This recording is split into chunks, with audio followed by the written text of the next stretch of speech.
કોઈપણ બીમારીને સમજવા માટે તે બીમારીથી દર્દીને રૂટીન લાઈફમાં શું તકલીફ પડે છે, એ બીમારી વિશે તેમના સગા સંબંધી શું વિચારે છે અને જો એ બીમારીની સારવાર ના કરવામાં આવે તો ડૉક્ટરની ભાષામાં એના શું પરિણામ આવી શકે, એના આધારે કોઈપણ બીમારીનો ઇલાજ કરવામાં આવે છે.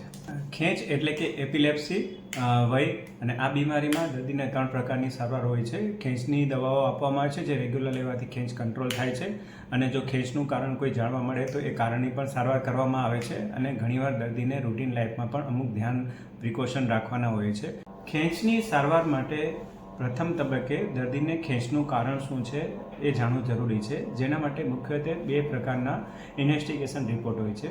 એક છે MRI બ્રેન અને બીજું હોય છે EEG, જેને કે ઇલેક્ટ્રોએન્સેફેલોગ્રામ કહે છે, જે દર્દીને માથાના ભાગે લીડ્સ લગાવીને જેમ હૃદયની એટેકમાં દર્દીને કાર્ડિયોગ્રામ કરવામાં આવે છે એ રીતે જ મગજની પણ એક માથાની પટ્ટી પાડવામાં આવે છે, જેને EEG કહેવામાં આવે છે.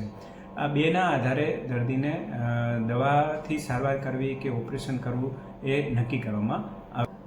ખેંચની સારવાર માટે 10 થી 15 પ્રકારની ખેંચની દવાઓ આવતી હોય છે, જેને એન્ટીકન્વલ્ઝન કહેવામાં આવે છે. અને કોઈપણ દર્દીને તેની ઉંમર, વજન, બીજી બધી કન્ડિશન, હૃદયની, ફેફસાની, ડાયાબિટીસ, એના આધારે ખેંચની કઈ દવા કેટલા ડોઝમાં સ્ટાર્ટ કરવી એ નક્કી કરવામાં આવે છે. અને પછી જ્યાં સુધી પેશન્ટને 6 મહિનાથી 2 વર્ષ સુધી કોઈ પણ ખેંચનો એપિસોડ ના આવે ત્યાં સુધી એ કન્ટિન્યુ રાખવામાં આવે છે.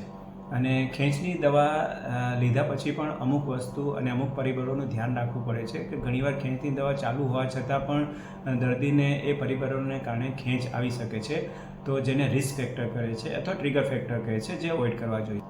તો કયા એવા ફેક્ટર્સ છે કે જે દર્દીને ખેંચની દવા ચાલુ હોવા છતાં પણ ખેંચ ઉત્તેજિત કરે છે અથવા ખેંચ લાવી શકે છે?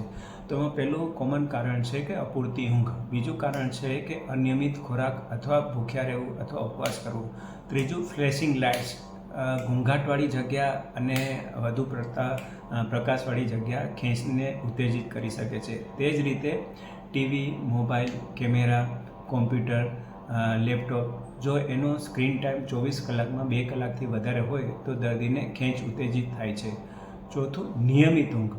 ઊંઘનો સમય ખૂબ જ મહત્ત્વ છે, કારણ કે જો રાતના 10થી સવારના 4-5 વાગ્યા સુધી ઊંઘ લેવામાં આવે તો શરીરમાંથી મેલેટોનિન તત્વ રિલીઝ થાય છે કે જે બોડીને હિલિંગના હેલ્પ કરે છે. એ જ રીતે યોગા અને પ્રાણાયામ પણ ખૂબ જરૂરી છે કે જે ખેંચને કંટ્રોલ કરવામાં મદદરૂપ થઈ શકે છે.